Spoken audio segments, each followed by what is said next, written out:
Hey everybody, and welcome back to Diaries of Farmhouse. Today we're going to talk about ways to use hydrogen peroxide on your plants. I also know that this is not the normal setup. I was feeling a little bit lazy today, so I just set up at my desk in my office, and then I put some plants behind me, so hopefully that makes it a little more interesting. I need to figure out like a good space, because where I usually film with all my plants behind me and the lights, it's a little dark. This has much better lighting, but then you get all of my business stuff in the background, so yeah. I'll figure that out. But you can also give suggestions down below. I could get maybe like one of those like background curtains that you can put behind you that's like on a deal. Anyway, that's besides the point. Let's get into this video. Like I said, welcome back to Diaries of Farmhouse. I'm Maddie. I also want to say thank you for all of the attention and love that my pond video has been getting. I would love if you guys shared some things that you wanted me to cover in maybe the comments of that video or this video, any questions you have about pond, anything you want me to try, anything that you want me to talk about, and then maybe I'll make like a Q&A video.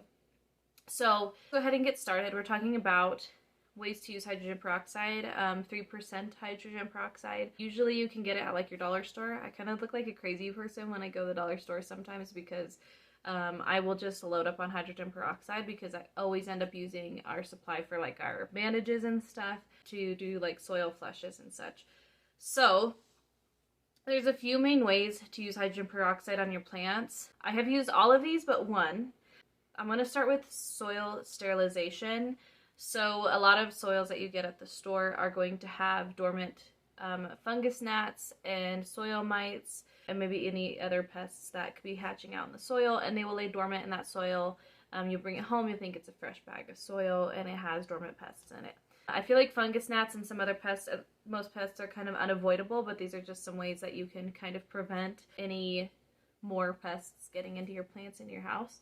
So I like to, when I see soil mites starting in plants, mold, fungus, if I'm having a lot of fungus gnats, I will do like a soil sterilization. So for me, I will take like a mason jar, one of the larger ball mason jars, and I will do 1 part hydrogen peroxide to 2 parts water. And then I will just kind of flush the soil of the plant that's having an issue. But what this does is the hydrogen peroxide will kill any eggs or larvae that are in the soil, and then you can use sticky traps to catch the adults. This has worked pretty well for me. I'm a little bit lazy, so I usually use this on my plants that I sell, just so that it's a natural way to kind of keep the pests down. I have used it on my house plants, but I have a lot of house plants and it's hard to kind of pinpoint where stuff is coming from sometimes. So if I have a huge problem, I'll usually try to identify what the plant is, flush it, and then move on. Flush it using a hydrogen peroxide mix to water your plants and also help to aerate the soil. So if you take your hydrogen peroxide mix, your 2-to-1 ratio, some other people will use less hydrogen peroxide in large amounts, or after repetitive uses can burn the root system. So if you're worried about that, you can use a lesser ratio. I have seen people use like 2 teaspoons to a gallon. It just kind of depends on what you're comfortable with and where you think your plants are. Obviously you wouldn't want to use this on like a plant that's trying to just now root, and you don't want to use it on like seedlings because it can, like I said, it can burn the roots. Anyway, let's move on. So I kind of went on like a side track there. Using hydrogen peroxide mix to water your plants, and I'm not talking all the time, but just like occasionally if you're noticing pests, maybe that your plant has root rot, if maybe the soil is a little compact, you can usually use hydrogen peroxide ratios to aerate the soil, because if you've ever seen when you put hydrogen peroxide on like a wound or something that's trying to disinfect, it will bubble, right? And it lets off a gas. So that bubbling in your soil, if you have bacteria or your soil is condensed, that bubbling will help to aerate the soil and also kill any bacteria, fungus that are in the soil, small pests, and it can also help to kill the bacteria causing root rot. Some of the benefits to using hydrogen peroxide as a watering tool, I would say, or I call it like a flush because it kind of helps to like start things over. Using it too much to sterilize the soil or to flush the soil can also sterilize it too much and remove any beneficial bacteria or nutrients in the soil. So those are just some things to keep in mind. The next thing I wanted to talk about that hydrogen peroxide helps with is root rot, but you can use it as a spray, right? So hopefully I'm not confusing you guys. There's a lot of ways. There's three main ways that you can use hydrogen peroxide, and they all kind of do the same thing. So like I said, the first one is kind of a flush, or you're watering your plant with hydrogen peroxide. This next one is a spray. I mean, I guess you could pour it on there. But if you notice your plant is starting to get those black spots in the middle of the leaves, it's kind of getting mushy, you're seeing signs of that root rot. Obviously, you want to remove your pot or your plant from the soil that it's in so that you can manage the bacteria causing the root rot. So what I'll usually do, and what has worked for me in the past, is taking the plant from the soil, removing all the soil from the roots, cutting back any parts that are rotten, they're not really doing much besides decaying in your soil, and then taking a hydrogen peroxide ratio or spray and spraying the roots. So when I've done this, I've just used plain hydrogen peroxide. You probably should dilute it just because plain hydrogen peroxide probably can burn the roots, but in my plants, they were pretty hardy plants, so they really didn't have any effect on like the well-being of the plant that I noticed. Most people will recommend that you use a 1 teaspoon to a cup in your spray, and that's for the leaves or the roots.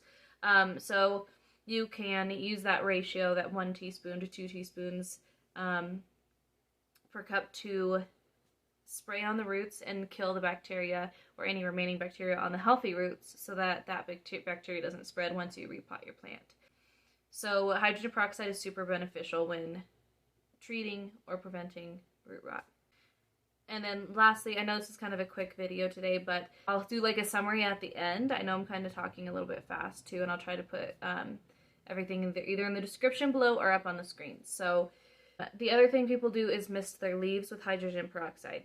Considering that it kills larvae in the soil, I would assume that this would also kill any larvae or pests on the leaves. I just wouldn't do it very often because I would be afraid again that it would like burn the leaves. But a lot of people will use a 1 teaspoon to 1 cup ratio in their sprays, and then they will spray the leaves, and this will help with sooty mold, fungal infections, bacterial infections that are occurring on your leaves, and just try and keep your leaves a little bit healthier. I have not used that method. I have used the other two, so I don't know how well it works. So if you've done that, I would love to have you comment down below how it went for you, what you did, what you were treating, and just share your experience with that. And feel free to share your experiences with the other ones as well. I just want to summarize. I feel like hydrogen peroxide is a great tool to keep in like your planty toolbox. It does help with, like, I would say mainly bacterial fungal infections is what you'll see a lot of online of people using it for.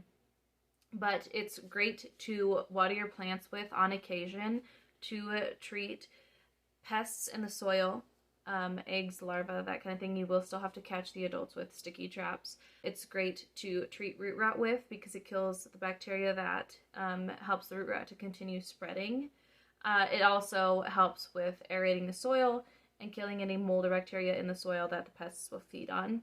And then you can also use it as sprays. So you can use it as a spray on the roots of a plant that you're treating for root rot if you've taken it out of the soil and removed the soil from the roots. And you can also use that ratio, that 1 teaspoon to 1 cup ratio, to spray onto the leaves to treat any fungal or bacterial infections that are occurring on the leaves. Like I said, I've tried 2 out of these 3 things. They've worked great for me. If you've had an experience with these, leave them down below. And I will see you guys in my next video. Thank you so much for stopping by. If you enjoy plants, or if you have pets, if you love earrings, any of that kind of thing, head over to diariesoffarmhouse.com. That's my website. I sell plants. I sell plant pots. You can see some of them behind me. I also sell house plants, like I said, and I also sell earrings, dog bandanas. We're adding scrunchies to that too, so that you can match your dog. So you can check us out at our website. you can check us out on Instagram. You can go to my Instagram, which is madplants, madd.plants. If you want to check that out, I will leave all my socials at the end of this video, and I thank you so much for stopping by. See you next time.